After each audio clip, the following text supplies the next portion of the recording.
Stuff I found interesting. So, being the last episode of 2019, Barry came up with a system of awards. So, we got to award our favorite various things for the year. So, I'll let Barry get stuck into his award for his favorite movie of 2019. Yeah, I think the key part here is that this is the favorite. It's not best. Originally, I'd written best on the sheet, but I realized that could cause some drama. So this is highly subjective, and it's based not only on the movies that it's based on movies and books and stuff that we've seen in 2019. So obviously we haven't seen everything. So if your favorite thing isn't on this list, I do apologize. Please let us know about it. We'll definitely catch up. And also in my mind, Chad, I'm not sure if you agree, it's not necessarily, it didn't have to be made in 2019. It just has to be enjoyed in 2019. So for example, there's... Oh, well, that changes a few things. Oh, does it change your answers? Definitely, yeah, that changes my answer. But do carry on. Okay. Well, I'll carry on. Give you some time to think about that. The only reason I'm saying that is because I'm not 100% sure all of my stuff is 2019 specific, so I'm just buying myself some time there. But yeah, the first award for this section is the favorite movie of 2019.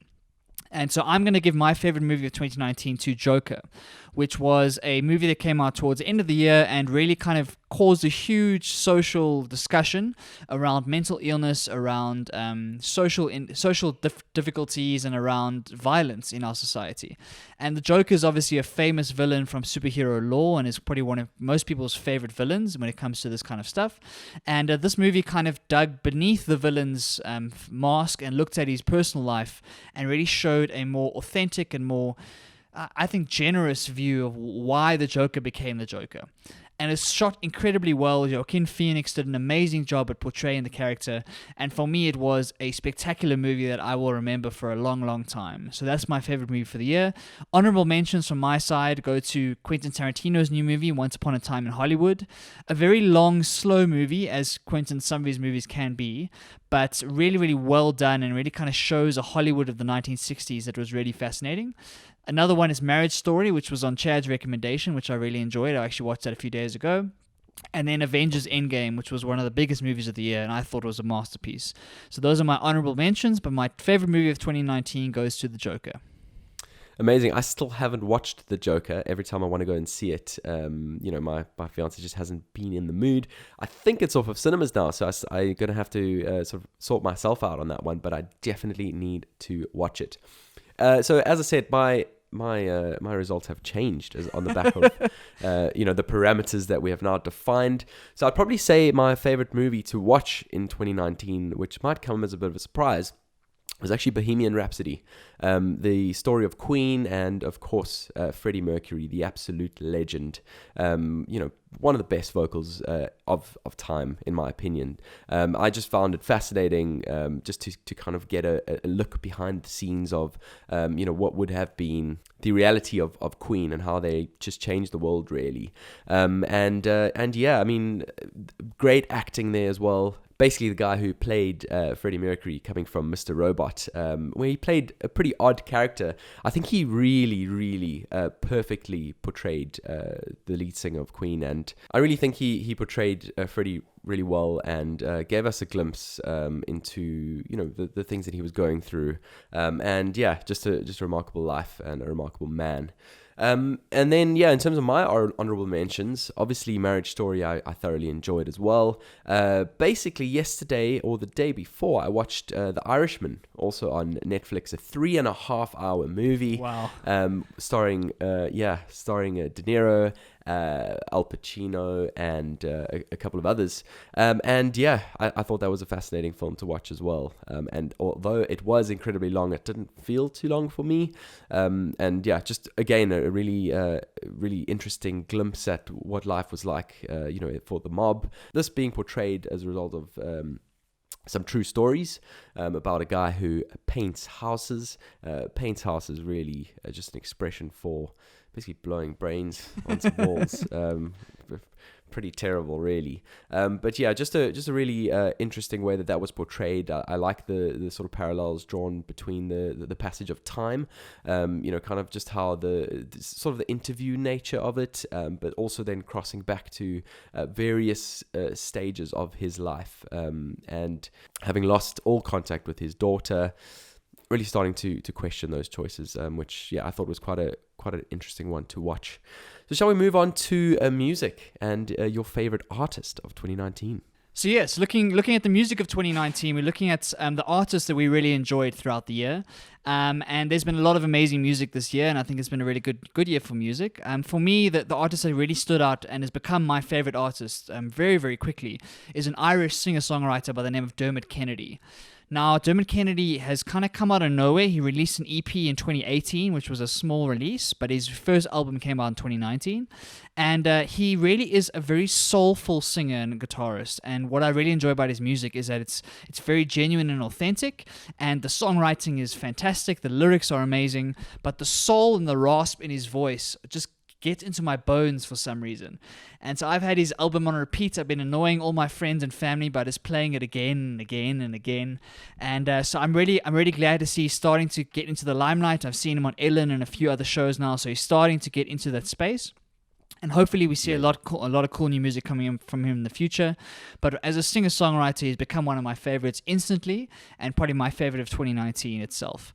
Honorable mention from my side goes to Billie Eilish, which is probably the biggest breakout in mainstream media this year. I wasn't a fan of her right at the beginning, but after watching a few of the interviews and getting to know her a little bit and seeing like the little bedroom that they recorded that album in, it really grew my appreciation for her music. And then after listening to it more and more, it's really grown on me in the last couple weeks. And so I think Billie Eilish is definitely the biggest breakout of 2019. And an honorable mention from my side. Chad, on your side?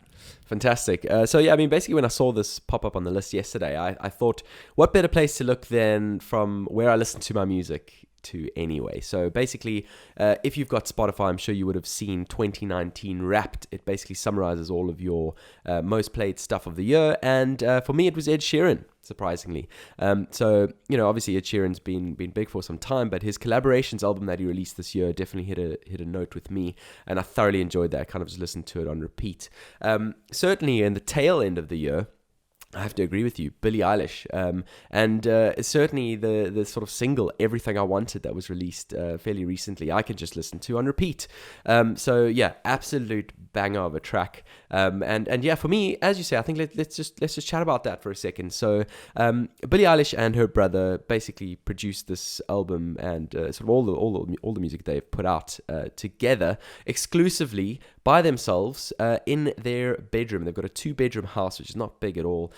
Phineas, her brother, he basically is the producer, and he's actually signed to the record label that I'm working at the moment, which is AWOL.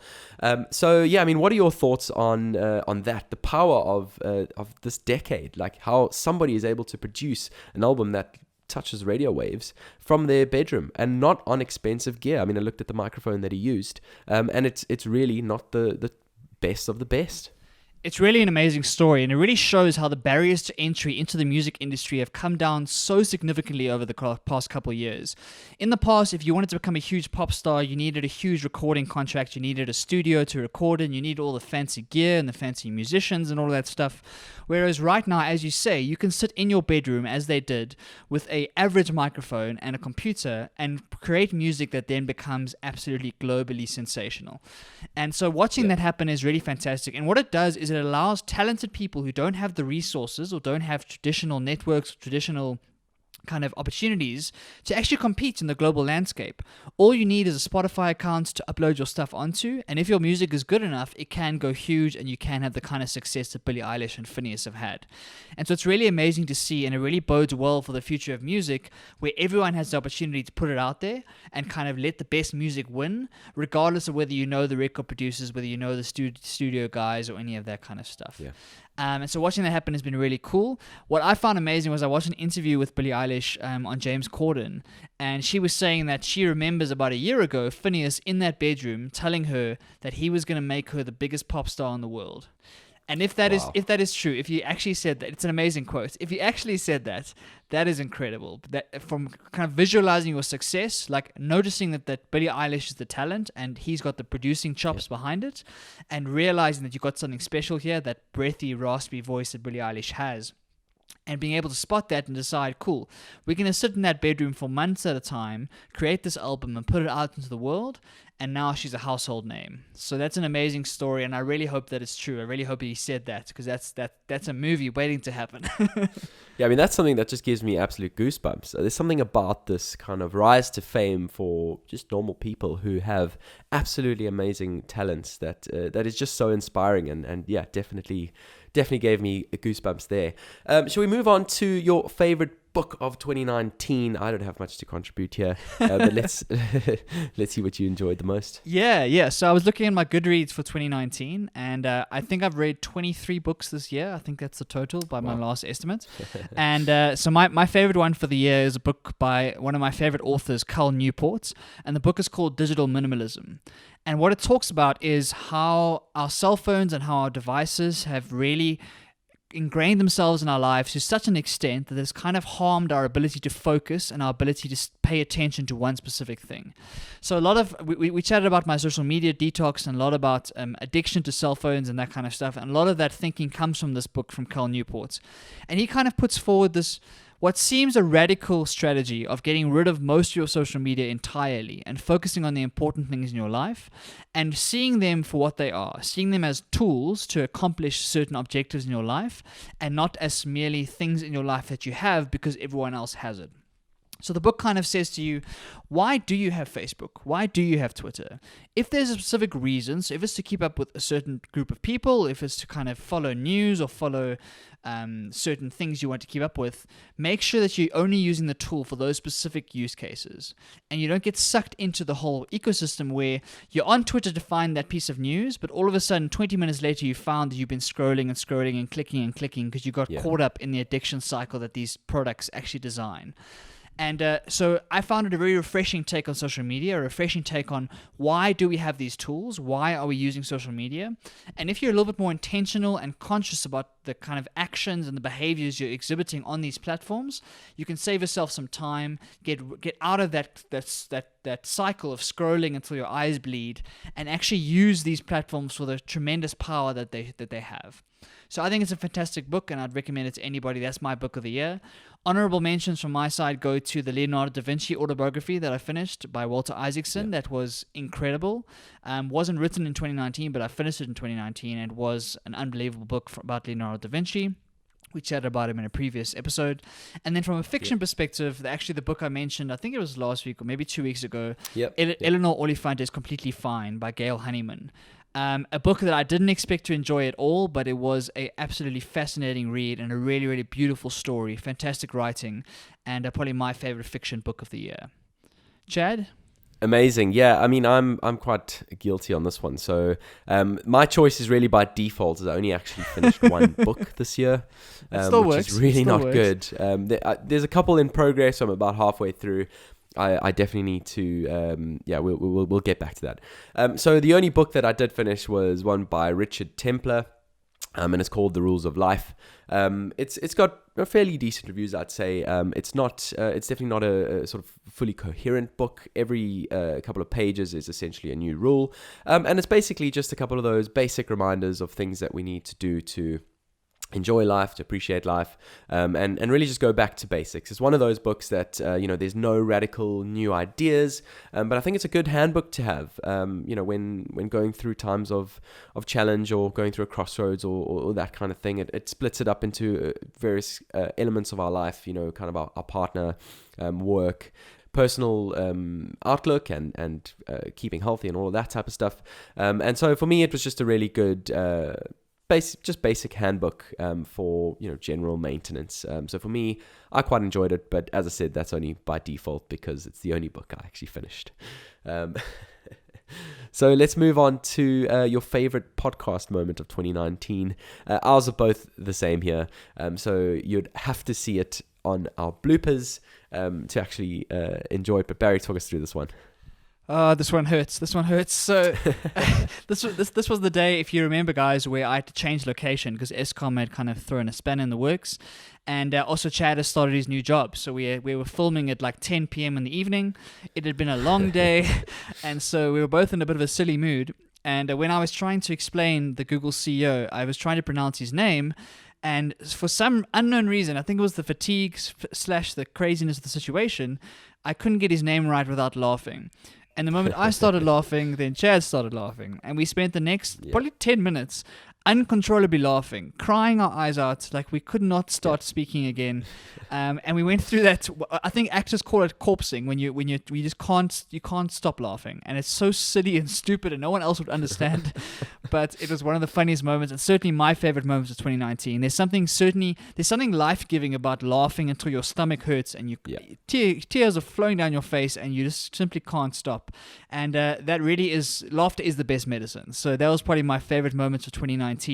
I've really enjoyed this podcast, and that's probably the highlight for me, was that moment of not being able to stop laughing. I completely agree. I haven't had that in quite some time. I think you have to, it doesn't happen with every person. You certainly have to feel comfortable with the person to, get to that stage. And I was literally crying nonstop. So if you haven't watched it, definitely go through our bloopers and have a look at that. But I mean, the natural question that I asked Barry there was, how do news producers and news presenters and people who are live on air, compose themselves after moments like this, and get the business done? Luckily, we are able to clip it out and still produce a coherent episode with this, stuck at the tail end in bloopers. But certainly the people in the live game are incredibly talented to you basically contain that down and still be able to compose themselves. But that was incredibly funny. I thoroughly enjoyed it as well. And the funniest part for me is that we actually just cut his name out of the final episode to actually just get past it. So Barry, can you tell me the name of Google's CEO? Chad, I knew you were going to put me on the spot. Google's current CEO, his name is Sundar Pichai. Fantastic. There we go. Come Victory on! to Barry. Well done. I think you should put a crowd cheering sound effect in there when I say it. Let's do it. Cool. Shall we move to the next one? Let's do it.